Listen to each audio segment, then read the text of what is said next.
So Ankur, thank you so much for taking out your valuable time and doing this for us. Before we start, let me formally again congratulate you for making it to the ISB. And I know how hard you had prepared, for this whole process and how seriously you prepared. And, when you see the result coming this way, I'm sure you and your family, friends must be very happy to hear that. So let's start by understanding your academic and professional profile. Yeah, sure.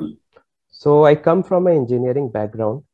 So I did my bachelor's in electrical engineering in 2016 from NIT Allahabad.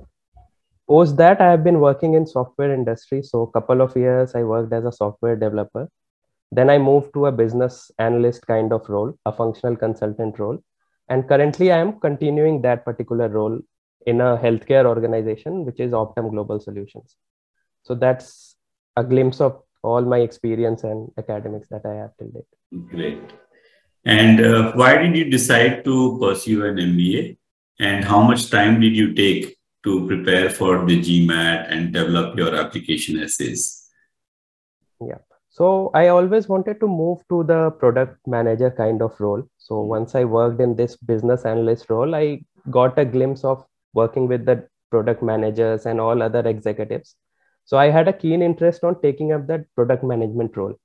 But when I looked up on my, strengths or my skills, I found there were some loopholes which I need to cover before I will be successful in that particular role. So for that matter, I decided to take up an MBA course because that will help me in filling those loopholes. Because coming from an engineering background, I didn't have much of idea on how marketing or market works, what is a customer's behavior, what kind of products they are expecting. So without all that formal knowledge, I thought it would not be great to switch over to that role. I just wanted to fill in my skills through this course that I have taken up. Great. And coming to the second question on GMAT. So GMAT was, it took around 2 to 3 months for me. The reason being, I always wanted to do an MBA, but in between there were some circumstances that came up. So I was not able to continue my CAT through that. So I prepared for CAT back in 2018. There also, I got not a very great, I would say a decent, I got a 98 percentile in CAT as well. So that was a starting ground for me. So that helped me push the GMAT, preparation to within 2 to 3 months. So that way I utilized that particular knowledge. So quants and everything, I didn't have to work much harder. One reason being that CAT preparation and other being from an engineering background. Verbal was a challenge, which I concentrated more on. I went through all the official materials and all. So preparation wise, I'll say 2.5 months was something that I gave up. Okay. And how about the application and the essays? How much time did you take to prepare them? Application and essays. So actually there was one thing that went wrong in my calculation there.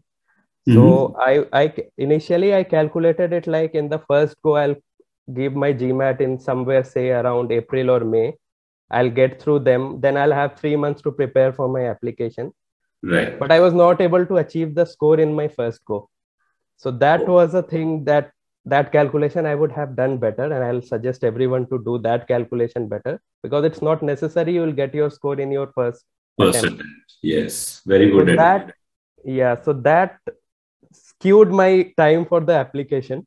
So I gave my second attempt. I think you have to wait for, I hope 16 or 20 working days, something like that. Yes. Before you give the second attempt. So that 1 month I lost there. So I would say 1.5 months almost I gave for that essays and applications. Okay, great. And, given your experience in the civil engineering space, we see that you are not working in the space what you have learned. So how did this transition happen? And what were the key strategies in presenting your profile and career goals in the application? Yeah, so coming from that electrical engineering and moving to a software, so I anticipated these were the questions that is going to come forward to me. Because first thing is, the first question, if I come across my interview, it was like, we see a lot of applications from engineers who are working in IT. What sets you apart? Yeah. So that was my first question in the interview as well. So I had those things well prepared. So if I talk about my engineering, I came from electrical engineering, but we had many elements of software engineering in place in our course as well. Indeed. And from the elective sides, I always took up those IT related electives. So those were my strong points to support like why I went into the software field. So I took them as a stepping stone to present my transition to a software industry role. And post that, so if we introspect, I think everybody has some or the other things which they have done differently, even if they come from a niche IT background. Yeah. So I just picked up those things. I had projects where I collaborated with around 100 countries that project was implemented. So I had those pointers in my mind. So I told the interview panel as well, yeah, well, you can see my profile a lot all around. But I just want you to tell me how many people you have seen who have handled a 150 country project or interacted with these many time zones. I had my values also, the project values also I had in my mind, like it was a $1 million ARR, annual recurring revenue was more than 1 million for all my projects. So I had those pointers and just presented those pointers.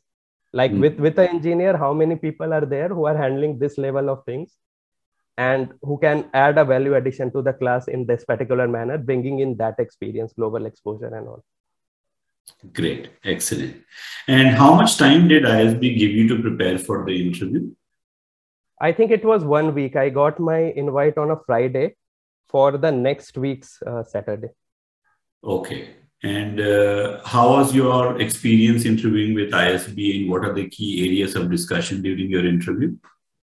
Yeah, so experience from ISB, like I discussed earlier as well, the first thing that they ask me is, we get a lot of profile like you. Yeah. So what sets you apart? So in this question, like I said, like I had already in my mind, like what are the things that are not so common with all the job roles which were present in my project. So I tried to sell on those things. So more on collaboration, more on responsibilities, leadership. So I tried to pull out these things and I attribute these to the, interview sessions that I went through. So there I was told like to pick up what is important, because the attention span of any interviewer that is not more than 25 seconds. So you have to grab that attention within that 25 seconds so that the person in front is ready to listen to you for next 2 minutes in a particular question. So that way I presented my, portrayed my application like these are the major things. Then I went on to explain them. First of all, I gave them what unique I have done.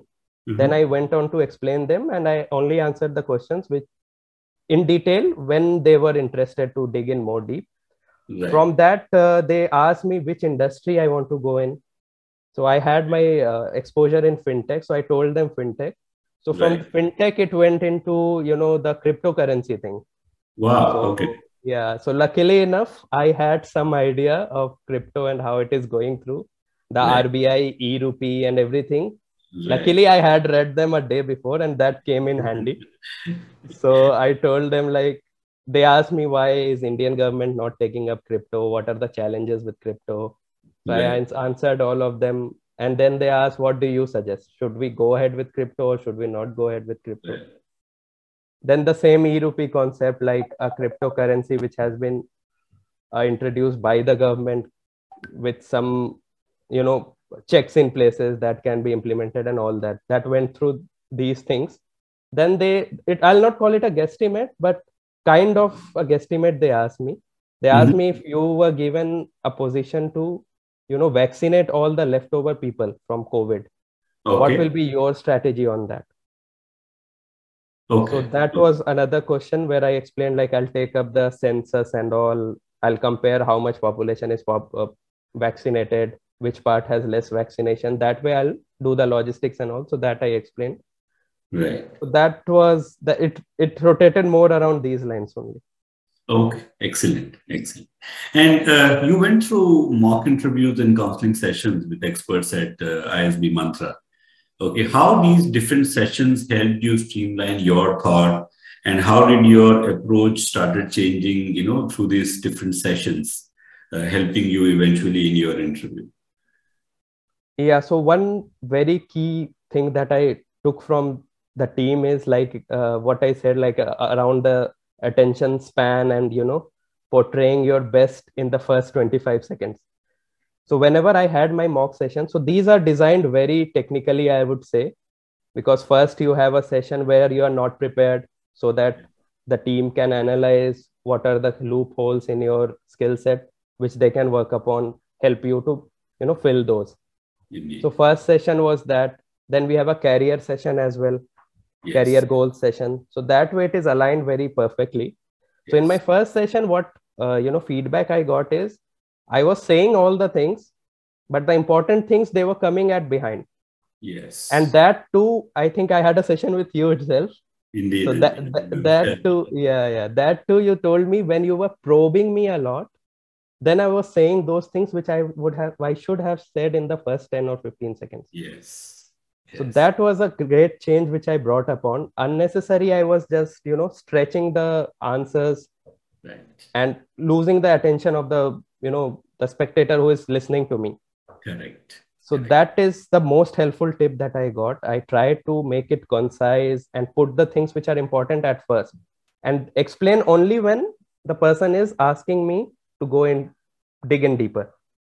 So that way it changed me a lot. The brainstorming sessions with Professor Naveen also, that helped me in bringing out like, how is my, I want to go to product. So how is it aligned with the thing that I have done till date or I am doing right now? So connecting those dots, the sessions helped me a lot. And through that, it was like a crystal clear path. Like I'm coming from there and I want to go there. I was able to connect it very clearly and portray it to the, interview panel very clearly on those grounds. And in fact, each of the experts who interact with you during this session, Ankur, we all pass on notes from each of our sessions so that the next person is aware that what are your strengths and if any weak areas we have identified, like how we did, so that, those areas are taken care of while advising you, while preparing you for the next one. Yeah, it was, I mean, evident, like they were aware, like this is the same thing you did in the last interview. Right. So that thing we need to work on. You need to make it more concise, short. That was the feedback I got, like throughout till I had my, alum interview. Alum interview. Great. So now that you have an admit, what are you looking forward to the most at ISB? And are there any specific things you are planning to do before you join the program? So before joining, I had I'm thinking of going through the courses which are not familiar to me. Like in MBA, I have heard like most engineers struggle with accounts. Yes. So statics and everything they are able to take up, but accounting, economics, these are the things that engineers struggle.